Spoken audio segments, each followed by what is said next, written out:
YouTube viewers, Rectangular back, this time with another haul video. Here we have a couple of Toy Biz Marvel Legends. On the left we have Blackheart, and on the right we have Abomination. The Blackheart I was able to get from Josh Wilder on Facebook, very good deal on him, and the Abomination I got off of eBay, and didn't pay too much for him either. Very cool figures. I didn't really have a need for them, but now that we're getting all these Doctor Strange, Marvel Legends, and I just got the Marvel Select Mephisto, I figured I needed to get Blackheart, who's Mephisto's son, so I can do more than just a simple setup with Mephisto. So very cool. I'm glad I didn't pay a whole lot for him. He's in excellent condition, and it's a really nice figure. We don't get sculpted detail and paint detail like this from Marvel Legends anymore, like we got from Toy Biz. I think Toy Biz, for the more exotic looking figures like this, did a much better job than Hasbro has been doing. I think where Hasbro has been excelling is on the more human figures, especially the the female head sculpts are a lot better on the Hasbro ones than the old Toy Biz versions. Scarlet Witch, Spider-Woman, those are glaring examples of that. A lot of the female figures from Hasbro in general are a lot better than the Toy Biz ones. But Abomination, I like the Hulk, but he's definitely not one of my favorite characters, and I only have a couple of Hulk villains. I have Leader, and I thought that was going to be my last Toy Biz Marvel Legend, but I had been on the fence about getting this guy for my Masters of Evil, and when I saw David Abeen, aka Slings a Web, put up a really good shot of Masters of Evil, it kind of pushed me over the edge that I needed to get this figure. He actually posed his with the Marvel Select Abomination, which is a very nice figure, but he's pretty large unless you have a Marvel Select Hulk, and this guy works perfectly with the more recent Hulks that we've been getting, so very happy about that. And with that, let's go ahead and move on to the next items. Next up we have another loose Marvel Legends movie series AntMan that came from the Ultron wave. I needed another AntMan to modify the helmet and the piece in the back so that he can look up a lot better. So I snagged this guy off of eBay and paid pretty good price. A lot of people are selling him for really cheap on Facebook, so I would check there first. And then a friend of mine, Dave Castle, who runs his own casting business for weapons and figure parts, does Star Wars and Marvel both in 6-inch scale and 3 3/4 inch scale. He sent me a pack of figures that, figure heads, head casts that he made. John Papa Sergio, another friend of mine who's a customizer, made some custom heads and then sent them to Dave, and Dave cast them. So I will be doing a full review of these head casts, and that'll be coming in a video quite soon, as soon as Dave is ready to put these up on his store, and I'll be giving you my honest opinion of what I think of these. Yeah, so far they look great, so looking forward to cracking those open and getting them painted up. Alright, so let's move on to the next item. Here from DC Direct we have Magog, and then we have the Marvel Legends Hulkbuster Wave Thundra and Valkyrie. The Thundra and Valkyrie I got from a gentleman named Andrew England on Facebook. Very good deal with those ladies. I wanted to do some modifications to make one figure and then customize another or modify another. So I needed both these ladies for that. And then the Magog I got on Amazon for I think $9 shipped, and he's just going to be custom fodder. So I'll let you know how that custom kit bash with Magog's parts go in a future video. Alright, let's check out the next items. Finally this week we have the movie Avengers 4-pack, which is a Amazon exclusive. I have some very good friends on the East Coast that were able to hook me up with this set, so huge thanks to them. And I really just wanted the Bruce Banner figure. I already sold off the remaining figures here, so I'm not going to go into a lot of detail on handling the figures themselves. But overall they look pretty nice. I'm pretty happy with the paint applications. Obviously I have the Black Widow from the Captain America wave, and at one time I did have the original movie Thor, and I did actually have the movie Hawkeye.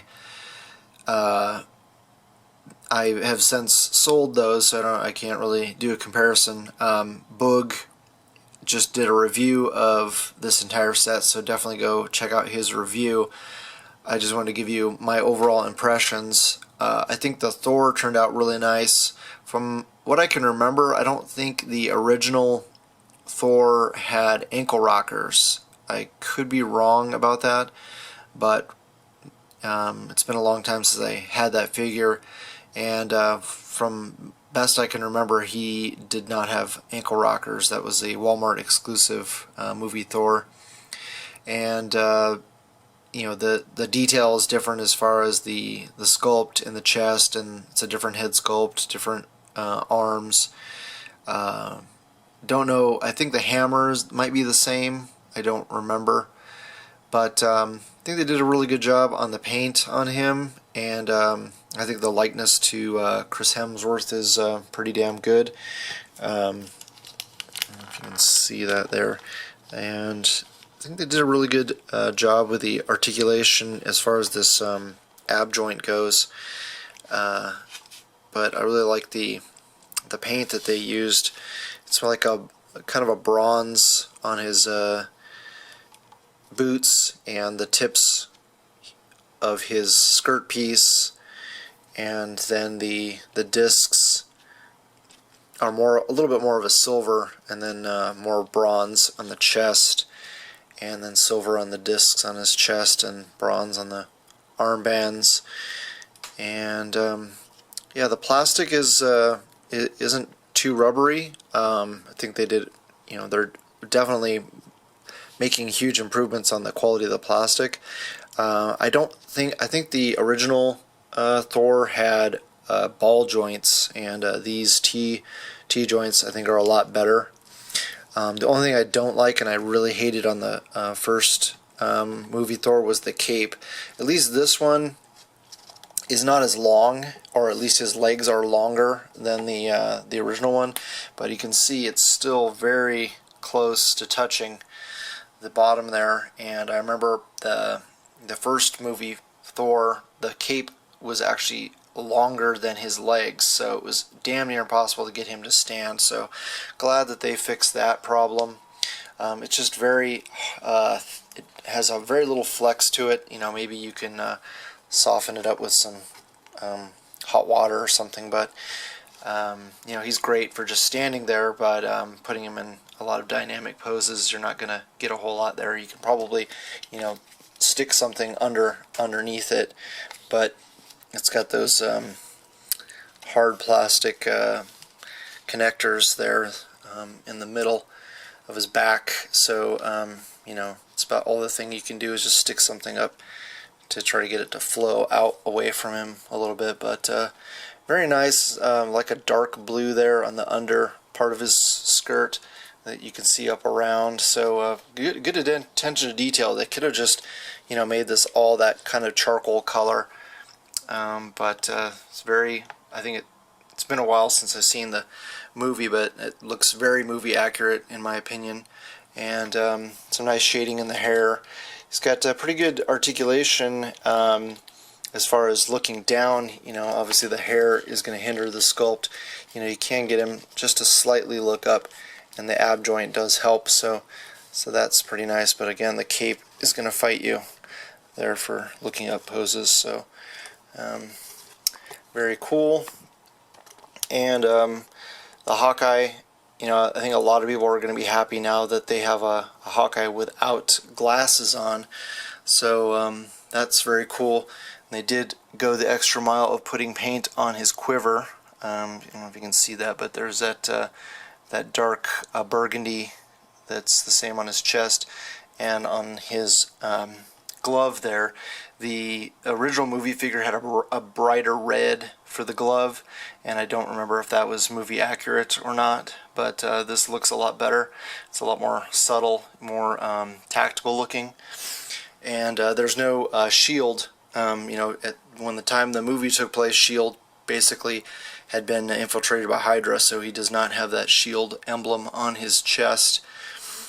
And I think the original movie Hawkeye had kind of like gray shoulder pads, and these are black. But I think the sculpt is pretty much the same. The original one did have ankle rockers. Let's see. Obviously, the head is a different sculpt. But yeah, he's pretty solid for a movie figure. He's got you know, no waist joint, but that torso flex works pretty well. And Black Widow, you know, it's pretty much the same as the Captain America Wave figure, except for the hair or the paint.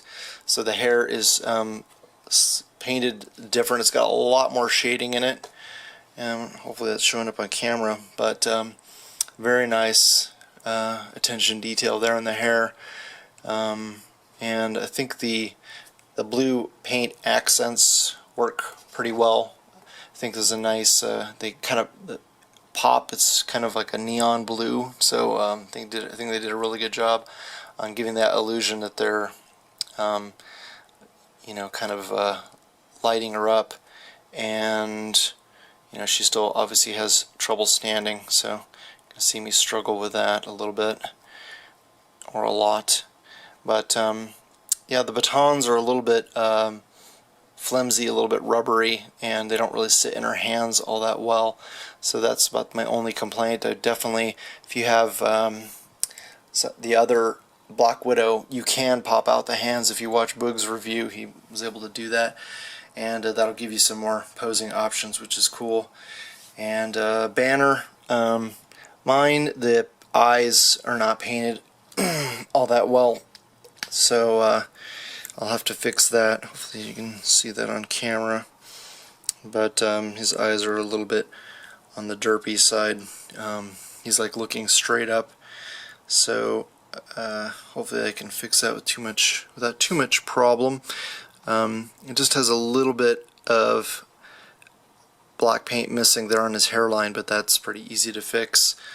And I think they did a pretty good job with the sculpt. It looks, I think, a lot like Mark Ruffalo. The neck joint is very stiff. In fact, I can move it down, but can hardly move it back. There we go. Just haven't broken it in yet. So he was the only reason I wanted this set. Number one, I don't have a Bruce Banner. Number two, I like having suited bodies, and one that's not wearing a tie. So I'm hoping to get another one of these and repaint the shirt. But I think this will look really good for a Hawkeye as well, since Hawkeye loves purple.